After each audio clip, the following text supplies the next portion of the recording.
To find your way in life is not an external search, it's an internal search.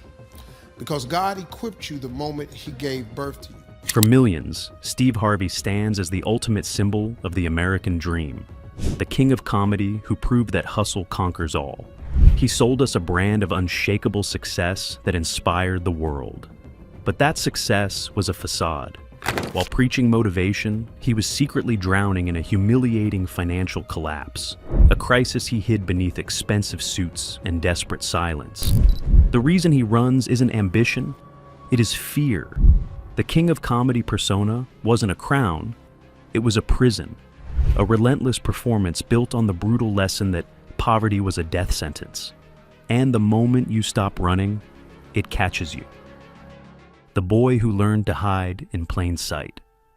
Long before the mustache became a brand, Broderick Stephen Harvey was a paralyzed boy trapped inside his own body in a world with no patience for weakness. He was born in January 1957 in the coal mining town of Welch, West Virginia, and his story begins in the psychological shadow of his father, Jesse. Jesse Harvey was a hard-bitten coal miner who spent his life in the dark, and he drilled a singular brutal truth into his son's head. He taught him that a man without a job is a man without value, and this blue-collar desperation became the engine of Steve's life. But it also created a deep-seated terror of poverty that would haunt him forever. The family moved to Cleveland, Ohio, onto East 112th Street, which was a neighborhood that demanded toughness from everyone who lived there. But young Steve was anything but tough because he possessed a debilitating stutter that turned every sentence into a battlefield. When he tried to speak, the words would lock in his throat, and the other kids would destroy him with nicknames like Little Harry. They laughed at the boy who couldn't even say his own name.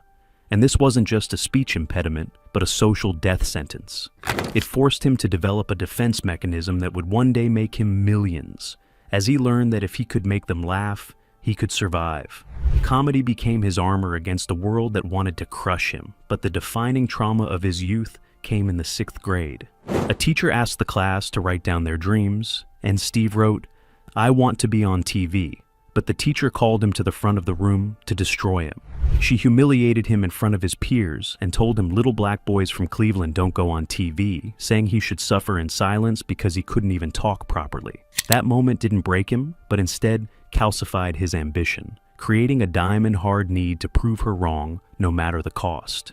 He carried that insult like a weapon and used it to fuel him through a wilderness of dead-end jobs, spending his 20s drifting through the American workforce like a ghost. He worked as a boxer where he learned to take a hit, and he worked on the Ford assembly line where he learned the weight of monotony. He sold insurance and cleaned carpets and delivered mail, always searching for a purpose but finding only a paycheck. It was never quite enough to silence the voice of that teacher in his head, and he felt like a failure by his own standards. He was approaching 30 with nothing to show for his life, but calloused hands and a dream that seemed impossible. The 3-year war for survival. The pivot came in 1985 when he was 28 years old, which is an age when most men are settling down, but Steve was just getting started. He entered an amateur comedy contest at the Hilarities Comedy Club in Cleveland, and when he got on stage, the stutter disappeared completely. The audience laughed, and in that laughter, he found his voice and won the contest along with $50. It felt like $1 million at the time, so he quit his insurance job the next day, convinced he had found his calling. But the universe has a cruel way of testing your commitment, and the comedy circuit in the 80s was absolutely brutal. It wasn't glamorous theaters, but smoky dive bars and roadhouses where you were paid in beer and chicken wings, and sometimes not at all. Steve wasn't making enough money to support his family, and his marriage to his first wife, Marcia, began to crumble under the financial strain.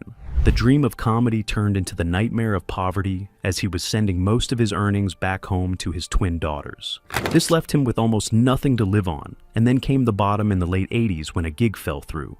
He found himself stranded without gas money, and he couldn't afford an apartment or a hotel, so he was officially homeless.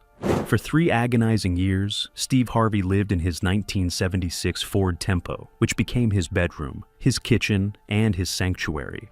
This wasn't a camping trip, but a fight for survival, as he kept an igloo cooler in the back seat that served as his refrigerator. It was filled with bologna and water because that was all he could afford, and he washed up in gas station bathrooms and swimming pool showers. He was terrified that someone would recognize him, acting as a comedian, telling jokes to strangers at night and crying himself to sleep in a freezing car by morning. He huddled under coats to stay warm while the wind whistled through the cracks, living as the king of comedy on stage and a vagrant in the parking lot. The isolation was absolute. He was a man who made crowds roar with laughter. Yet he lived in total silence, terrified that his poverty would be exposed. The persona was a crown, but the car was a prison. He hit his lowest point in a hotel bathroom in Florida while washing his face in the sink because he couldn't afford a room. He had to hide in a stall when someone came in, and he sat on the toilet and wept, asking God why he had been forsaken. He had a talent and a dream, but nothing to show for it, and he almost drove that Ford Tempo off a cliff or back to a factory. The safety of a regular paycheck called to him, tempting him to abandon the gift. He had to decide if he was a coal miner's son destined for obscurity or a fighter willing to bleed for his future. But a voice told him to hold on just a little longer. And during this dark time, he was helped by a couple named Rich and Becky Liss. They owned a carpet cleaning business and gave him a contract, which allowed him to make just enough money to eat and survive. They extended him credit at a travel agency so he could fly to gigs, acting as a lifeline that kept his dream alive when everything else was dead. He never forgot them, and years later, he would tearfully reunite with them on his talk show to thank them for saving his life. That faith was rewarded in 1990 when he entered the second annual Johnny Walker National Comedy Search and made it to the finals. His performance was electric, and although he didn't win the whole thing, he got noticed and soon after landed the gig that would change his life forever. He became the host of Showtime at the Apollo, finally stepping onto the stage he had dreamed about since he was a boy. The Betrayal That Cost $22 million. Showtime at the Apollo was the crucible of black comedy, and the audience in Harlem was notorious for booing you off the stage without mercy. But Steve Harvey didn't just survive the Apollo. He owned it with his sharp suits and quick wit, controlling a crowd that terrified other comics. He was finally on TV, just like he told his teacher he would be, and the 90s were a blur of success for him. He got his own sitcom, The Steve Harvey Show, and joined the Kings of Comedy Tour, which became the highest-grossing comedy tour in history. He was making millions and bought the big houses and the fancy cars, thinking he had finally outrun the poverty of his childhood. But while he was busy being a star, he made a fatal mistake by trusting the wrong people to handle his money. He believed if he just kept working, the finances would take care of themselves, so he hired an accountant to manage his taxes and his investments. He assumed a professional would do their job and protect his empire, but in 2008, Steve Harvey's world collapsed for the second time. This crash was harder than the first, because he had so much more to lose, as his accountant died, and a new accountant took over the books. They found a disaster hiding in plain sight because the old accountant hadn't been paying Steve's taxes for 7 years. The tax returns had been filed, but the checks were never sent, and the money was gone, allegedly siphoned off or mismanaged. Steve was left holding the bag for a mistake he didn't even know was happening, and the IRS didn't care about his accountant's negligence. They only cared that Steve Harvey owed them money, and it wasn't just a small fine, but a staggering amount that threatened his freedom. Steve received a notice that he owed the U.S. government $22 million, and let that sink in because he had worked for decades to build his wealth. He dragged himself out of a Ford Tempo and onto the biggest stages in the world, and in a single afternoon, it was all gone. Not only was he broke, but he was in a hole so deep he couldn't see the sky, as $22 million is an insurmountable debt for most people. It is essentially a life sentence of poverty, and he sat in his massive house that the government was threatening to seize. He felt the same despair he had felt in that hotel bathroom in Florida, but this time he had a wife, Marjorie, to answer to. He sat her down and told her the truth, and it was the hardest conversation of his life as she cried, but he held her tight. He promised her he would fix it and told her, "I'm going to get us out of this," even though he had no idea how. He felt he had failed again and let his family down again, and the shame was suffocating as he thought his career was over. Who would hire a broke comedian with a massive tax lien hanging over his head? The impossible climb back to the top. But Steve Harvey didn't fold because he remembered the lesson from the coal mines, which is that work is the only way out of darkness. He decided he would not declare bankruptcy and he would not run, but instead, he would work harder than any man in show business until every cent was paid. He accepted every gig offered to him, no matter how small, and wrote a book titled Act Like a Lady, Think Like a Man. It became a massive bestseller and a movie franchise that brought in millions, and he took over a morning radio show to generate even more income. He woke up at 4 a.m. every day to make people laugh while he was dying inside from the stress and exhaustion. He was burning the candle at both ends, fueled by a terror that few could understand, finishing a taping of Family Feud in Atlanta before flying to Chicago. He would prep for the morning radio slot while sleeping in bursts on private planes that felt more like prisons than luxuries. His body ached and his mind was foggy, but he refused to stop because he knew that if he missed a single payment, the IRS would seize everything. He was running a marathon at a sprint's pace, smiling for the cameras while calculating every penny in his head, driven by the haunting memory of that cold Ford tempo. He launched a dating site and a clothing line, becoming a machine that existed only to generate revenue to pay off the debt. Then, in 2010, he got the offer that would save him when the producers of Family Feud were looking for a new host.